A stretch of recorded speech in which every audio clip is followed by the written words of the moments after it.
성도 여러분, 지난밤 푹 쉬셨습니까? 하나님의 은혜 가운데서 좋은 꿈을 꾸셨습니까? 5월 27일 화요일 DKBC 새벽 묵상을 시작하도록 하겠습니다.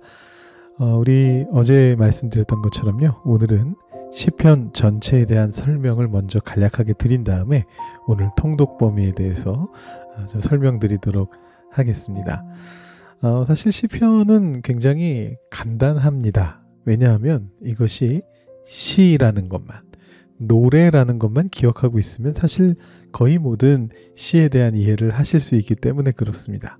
그래도 이 시편이 어떤 형태로 구성되어 있는지는 조금 말씀드리면 여러분들께서 앞으로 통독해 가시는데 도움이 되실 거기 때문에 정리를 한번 해드리면 이 시편은 개신교 성경의 시가서에 들어가 있고요. 그리고 히브리 성경의 성문서에 들어가 있습니다. 시가서는 욥시, 잠전, 욥기부터 아가서까지 5권을 말하고 히브리 성경의 성문서는 조금 더 많은 숫자의 책을 포함하고 있습니다. 에스라, 느헤미야, 역대상하도 포함하고 있고요. 욥기라든가 전도서도 그대로 다 포함하고 있고 더 나아가서는 다니엘서라든가 에스더서라든가 이런 책들도 포함하고 있는데요.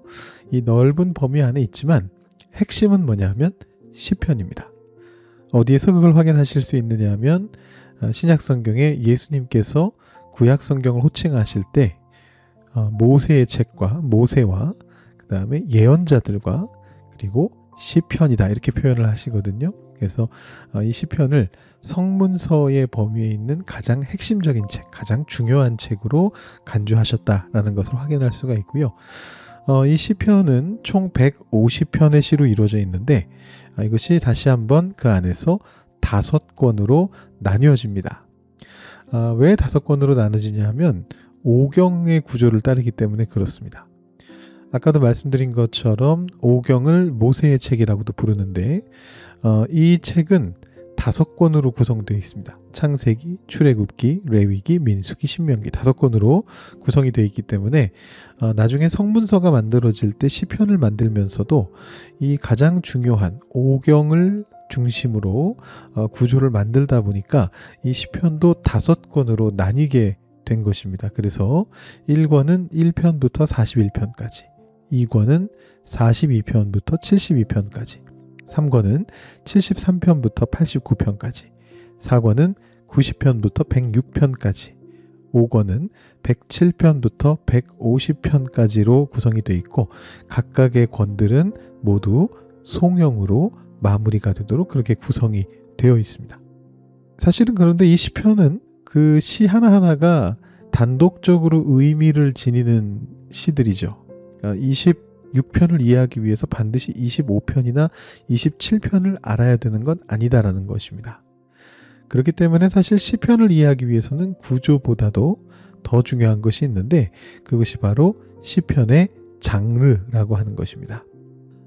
시편은 시잖아요. 근데 이 시들도 장르가 있습니다. 그래서 어떤 시가 어떤 장르인지를 알게 되면 이 시편을 어떤 식으로 읽어야 하는가를 알 수 있게 되거든요. 그 가이드가 되는 것이 바로 이 장르인데 어떤 장르들이 있느냐 하면 탄식시, 혹은 탄원시라고도 불리는 시인데요. 탄식시가 있고 감사시가 있고 찬양시가 있고 지혜시가 있고 제왕시가 있고요. 즉위시를 따로 구분하기도 하고 제왕시에 붙여서 같이 보기도 하고요. 순례시라는 시가 있고 복수시라는 시가 있고 그 외에도 하나님의 성품을 노래하는 시라든가 몇 가지 더 다양한 시들이 있습니다. 성전에 올라가는 노래라든가 몇 가지 더 세부적인 장르가 있는데 일단은 중요한 장르는 이 정도다라고 보시면 될 것 같습니다. 이 각각을 다 설명해 드려야 여러분들께서 시편을 읽으시는데 도움이 되실 텐데 이걸 지금 제가 다 설명드린다고 해도 여러분들이 기억하시기가 쉽지 않을 거 아니에요? 그래서 제가 아이디어를 냈는데요. 일단은 이런 것들이 있습니다. 이렇게 소개만 해드리고 각각의 장르가 가지는 특징에 대해서는 그 시편이 처음 나올 때 제가 그때 자세하게 설명드리는 것으로 그렇게 하겠습니다. 그럼 여러분들께서 통독해 가시면서 필요한 순간마다 필요한 내용들을 보시면서 통독에 도움을 받으실 수 있지 않을까 이런 생각을 하고요. 일단은 오늘 통독으로 넘어가면서 탄식시에 대해서 설명을 드릴 건데 그 전에 간단하게 한두 가지만 더 짚고 넘어가자면 우리 어제 말씀에서 제가 설명을 드리긴 했는데 여러분 기억나실지 모르겠습니다. 1편이 시편 전체의 서론에 해당하는데 1편에 복 있는 사람 이 시는 지혜시로 구분이 됩니다. 그러니까 지혜시는 사실 1편에 먼저 나온 건데요. 이 지혜시에 대한 자세한 설명은 지혜시가 다시 나올 때 제가 설명해 드리도록 하고요. 2편 혹시 기억나십니까? 왕에 대한 시였거든요. 이 2편이 바로 제왕시에 해당하고 즉위시에 해당하는 그런 시인데 이것도 다시 한번 그 시가 나오게 될 때 제가 다시 한번 설명을 드리도록 하겠습니다. 그리고 어제 말씀 3편부터 시작해서 탄식시가 시작된다 이렇게 말씀을 드렸습니다. 어제 말씀인 3편, 오늘 말씀인 4, 5, 6편 그리고 내일 말씀인 7편까지 5편이 전부 다 탄식시입니다. 그뿐만이 아니고 그 뒤에 많은 시들이 대략 시편 150편 중에 4분의 1에 해당하는 시들을 탄식시로 그렇게 구분을 하거든요. 그래서 우리가 이 탄식시에 대해서는 굉장히 많은 양을 차지하고 있기 때문에 조금 더 자세하게 볼 필요가 있습니다. 자, 4편, 5편, 6편 읽기 전에 한번 탄식시가 먼저 살펴볼 건데요. 자, 이 탄식시라고 하는 것은 탄원시라고도 하는데 영어 라멘트를 번역한 겁니다. 그래서 애가로 번역해도 무방하고요. 자, 이것은 어떤 거냐면 결국은 나의 어떤 어려움을 하나님 앞에 토로하는 이제 그런 시입니다. 크게 둘로 나눠지는데 개인 탄식시와 공동체 탄식시로 나뉘어져요. 그러니까 나의 어떤 개인적인 어려운 상황을 하나님께 아뢰면서 탄원하고 탄식하는 그래서 도움을 요청하는 이런 것은 개인 탄식시고 공동체 전체가 겪고 있는 어려움, 나라가 겪고 있는 어려움, 교회가 겪고 있는 어려움 이런 것들을 하나님 앞에 올려드리면서 탄식하며 도움을 구하는 기도를 공동체 탄식시라고 하는데 우리 처음에 보게 되는 3편부터 7편까지의 시들은 전부 다 개인 탄식시로 보는 것이 옳은 것 같습니다.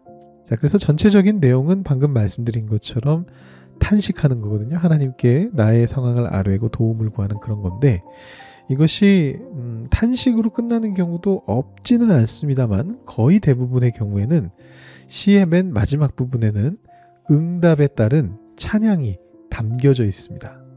자, 이건 뭐 예시를 보셔야 조금 더 확실하게 이해하실 수 있을 것 같은데 먼저 오늘 본문의 4편, 5편, 6편의 1절 말씀만 한번 쭉 보겠습니다. 4장 1절 말씀은 이렇게 되어 있습니다. 내 의의 하나님이여 내가 부를 때에 응답하소서. 곤란 중에 나를 너그럽게 하셨사오니 내게 은혜를 베푸사 나의 기도를 들으소서. 지금 보시면 하나님 앞에 저에게 응답해 주십시오 이렇게 말하고 있잖아요. 그리고 나에게 은혜를 베풀어 주십시오. 나의 기도를 들어주십시오. 은혜가 벌써 베풀어진 게 아니고 미래형입니다. 저에게 은혜를 베풀어 주시옵소서 요청하는 그런 식의 내용이죠. 5편, 6편도 마찬가지입니다. 5편 1절 말씀은 여호와여 나의 말에 귀를 기울이사 나의 심정을 헤아려 주소서 이렇게 들어가고요. 6편 1절은 여호와여 주의 분노로 나를 책망하지 마시오며 주의 진노로 나를 징계하지 마옵소서 이렇게 하나님 앞에 요청드리는 도움을 구하는 그런 기도로 시작을 하게 됩니다. 자, 그런데 하나만 예시로 가져와 봤는데요. 4편 거의 끝절로 가면 7절과 8절 말씀은 이런 식으로 되어 있습니다. 주께서 내 마음에 두신 기쁨은 그들의 곡식과 새 포도주가 풍성할 때보다 더하니이다. 이렇게 이제 고백을 합니다. 어떤 얘기냐 하면 6절까지 계속해서 하나님 앞에 탄식을 했는데 그에 대한 응답을 받은 겁니다. 그래서 많은 경우에 학자들이 이 탄식시는 이 성전에 들어가서 그 자리에서 하나님 앞에 탄식을 하고 탄원을 한 다음에 제사장이라든가 아니면 개인적으로 하나님께로부터 어떤 응답을 받게 되는 한나가 기도하러 갔다가 엘리자 사장으로부터 응답을 받는 것처럼 응답을 받아서 마지막에는 찬양하며 감사하며 끝나는 것이다. 이렇게 이해하는 학자들이 많이 있습니다. 그래서 이 탄식시를 앞으로 보시게 될 때에는 이 구조를 좀 생각하시면서 보시면 될 것 같고요. 특별히 4편과 5편 그리고 6편의 특징은 4편은 잠들기 전에 드리는 기도고 5편은 일어나서 드리는 기도고 6편은 아플 때 드리는 기도라는 특징이 있습니다. 그래서 여러분들께서 한번 이런 타이밍에 여러분 잠들기 전에 한번 4편을 읽어보시고 아침에 일어나셔서 5편을 읽어보시고 혹시 여러분 아프실 때 6편을 읽어보시면 더욱더 도움이 되실 텐데요. 이걸 다 기억하고 계시긴 힘들잖아요. 나중에는. 그래서 일단은 3편부터 7편까지 초반에 5편이 탄식시다라는 걸 기억하고 계시면 여러분 앞으로 살아가시면서 하나님 앞에 무언가를 탄원하고 도움을 요청하고자 할 때에 3편부터 7편을 기억하고 돌아오셔서 이 말씀들을 읽어보시다 보면 시편 기자의 도움을 받아서 여러분들도 하나님 앞에 아주 아름다운 탄원의 기도를 드릴 수 있게 되실 겁니다. 이렇게 한번 머릿속에 넣어두시고 탄식시가 무엇인지도 기억하시면서 오늘 말씀 통독해 보시면 좋겠습니다. 자, 시간이 많이 지났는데 오늘 짧게 한번 묵상 본문 살펴보도록 하겠습니다. 한 구절이 아니고요. 여러 구절을 해서 제가 뽑아봤는데 먼저 시편 4편에서는 4절과 8절을 뽑았습니다. 너희는 떨며 범죄하지 말지어다. 자리에 누워 심중에 말하고 잠잠할지어다. 내가 평안히 눕고 자기도 하리니 나를 안전히 살게 하시는 이는 오직 여호와이시니이다. 그리고 5편에서는 3절과 7절을 제가 뽑아봤습니다. 여호와여 아침에 주께서 나의 소리를 들으시리니 아침에 내가 주께 기도하고 바라리이다. 오직 나는 주의 풍성한 사랑을 힘입어 주의 집에 들어가 주를 경외함으로 성전을 향하여 예배하리이다. 아멘. 아까 전에도 말씀드렸지만 4편은 잠들기 전 기도라고 할 수 있겠고 5편은 일어나서 드리는 기도라고 볼 수가 있거든요. 여기서부터 제가 이걸 한번 묵상해 봤습니다. 여러분 언제 기도하십니까? 어디서 기도하십니까? 언제나 어디나 기도의 자리가 될 수 있습니다. 시편 4편에서 시편 기자는 잠자리에 누워 있을 때에도 심지어 잠에 빠져들면서도 기도할 수 있다 이렇게 말합니다. 4절 말씀에 아까 봤습니다만 자리에 누워 심중에 말하고 잠잠하리라. 심지어는 평안히 눕고 자기도 하리니 이렇게 이야기하는데요. 잠에 들어가면서까지 하나님 앞에 기도한다 이런 것이고 5편에서는 아침에 일어나서 하나님 앞에 기도하고요. 더 나아가서는 성전을 향해 나아가면서 기도하는 그런 장면이 나옵니다. 그래서 아침에 주께서 나의 소리를 들으시리니 아침에 내가 주께 기도하고 바라리이다 이렇게 고백하면서 오직 나는 주의 풍성한 사랑을 힘입어 주의 집에 들어가 성전을 향해 경외함으로 예배하리이다 이렇게 고백하고 있습니다. 굉장히 아름다운 고백이잖아요. 근데 여러분 이 고백이 어디에서부터 나왔는가를 꼭 생각해 보셔야 됩니다. 기분 좋을 때 한 게 아닙니다. 시편 기자가 지금 마음의 여유가 흘러넘쳐서 기쁨으로 기분 좋은 가운데 이렇게 한 것이 아니고요. 놀랍게도 정말로 힘겨운 가운데서 여유가 전혀 없는 가운데서 이 기도를 하고 있다는 것을 여러분 기억하셔야 됩니다. 4장 1절 말씀에 이렇게 되어 있습니다. 내 의의 하나님이여 내가 부를 때에 응답하소서. 곤란 중에 나를 너그럽게 하셨사오니 내게 은혜를 베푸사 나의 기도를 들으소서. 지금 굉장히 곤란 속에 있습니다. 5편 2절 말씀도 보시면 나의 왕 나의 하나님이여 내가 부르짖는 소리를 들으소서. 내가 주께 기도하나이다. 이렇게 이야기를 하고 있습니다. 지금 상황이 부르짖어야 될 상황이라는 것이죠. 자 보시면 하나님을 소리 높여 외치고요. 부르짖음을 들어주옵소서라고 얘기하고 지금 공통적으로 내가 기도합니다. 주님께 기도합니다. 이렇게 이야기하는 장면들을 보실 수가 있습니다. 그러면서 어떻게까지 기도하느냐 하면 5편 1절에 보시면 여호와여 나의 말에 귀를 기울이사 나의 심정을 헤아려 주소서. 저의 마음을 좀 헤아려 주옵소서. 이런 기도까지 드리고 있는 그런 장면을 발견하게 됩니다. 여러분이 시편 기자의 모습을 보면서 우리도 때로는 여유가 없더라도 이렇게 기도의 자리로 나아가야 된다는 것을 다시 한번 되새겨볼 수 있으면 좋을 것 같습니다. 여러분이 새벽 묵상의 자리를 기도의 시간으로 꼭 만들어 가시길 바랍니다. 우리가 주일 설교 때 제가 그리고 어제도 성령 안에서 우리가 기본기를 연습해야 된다 말씀드렸는데, 이 기도의 기본기 중에 하나는 무엇이냐 하면 하루 중에 시간을 떼서 기도하는 습관을 들이는 것입니다. 습관이 아니고 체화라고 말하는 게 더 나을 수도 있겠네요. 기도하는 체화를 가져가는 것입니다. 아침에 일어나서 그 자리에서 그냥 침대 위에서 기도하실 수도 있고, 묵상하실 수도 있고, 아니면 도시락을 싸시면서 혹은 출근길에 자동차 안에서, 버스 안에서, 어디에서든지 여러분 스마트폰 켜시고 유튜브 켜시고 새벽 묵상을 참여하시면서 기도의 시간을 만들어 가시고요. 또 잠자리에 들기 전에도 하루 동안 일하셨던 성령의 역사하심을 기억하면서 꼭 한번 눈 감고 기도하시며 기도의 자리로 나아가실 수 있기를 바랍니다. 여러분, 그렇게 하실 때 오늘 말씀이 우리에게 알려주는 이런 복을 임하는 것을 경험하실 수 있게 될 것입니다. 5편 11절 말씀 읽어드리면서 오늘 묵상 마칩니다. 그러나 주께 피하는 모든 사람은 다 기뻐하며 주의 보호로 말미암아 영원히 기뻐 외치고 주의 이름을 사랑하는 자들은 주를 즐거워하리이다. 아침에 눈을 뜨시며 밤에 잠자리에 드시며 이 말씀을 기억하실 수 있는, 그래서 주님을 즐거워하며 하루를 보내실 수 있는 여러분들 되실 수 있기를 바랍니다. 우리 시편 묵상하는 동안에는 계속해서 그날의 통독 범위 안에 들어가는 시편 찬양을 제가 틀어드린다고 말씀드렸는데요. 오늘 틀어드릴 찬양은 두 곡입니다.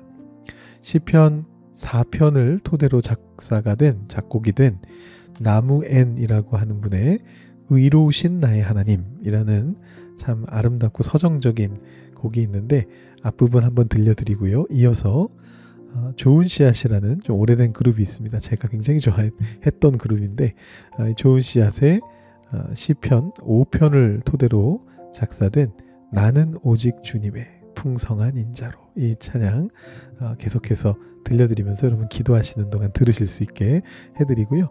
우리 유튜브 보시면 아래쪽에 링크도 있습니다. 그래서 전체 곡을 다 들어보시고 싶으신 분들은 유튜브 화면에서 링크를 눌러서 음악을 들으시며 기도하시고 묵상하시면 좋을 것 같습니다. 계속해서 음악 들으시며 기도하고 묵상하시겠습니다.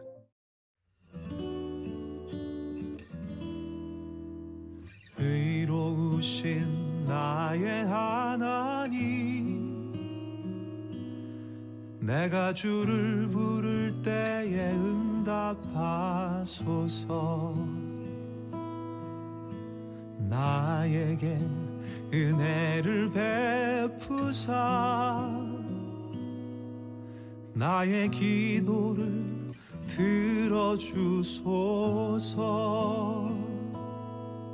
너희 높은 자들아, 언제까지 주의 영광을 욕되게 하려느냐.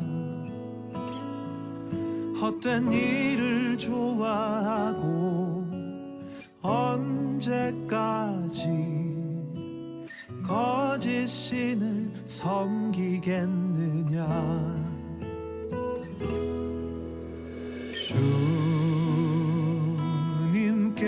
주님께서는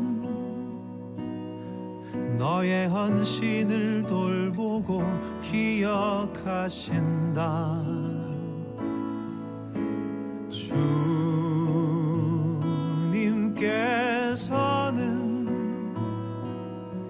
내가 부르짖을 때에 들어주신다.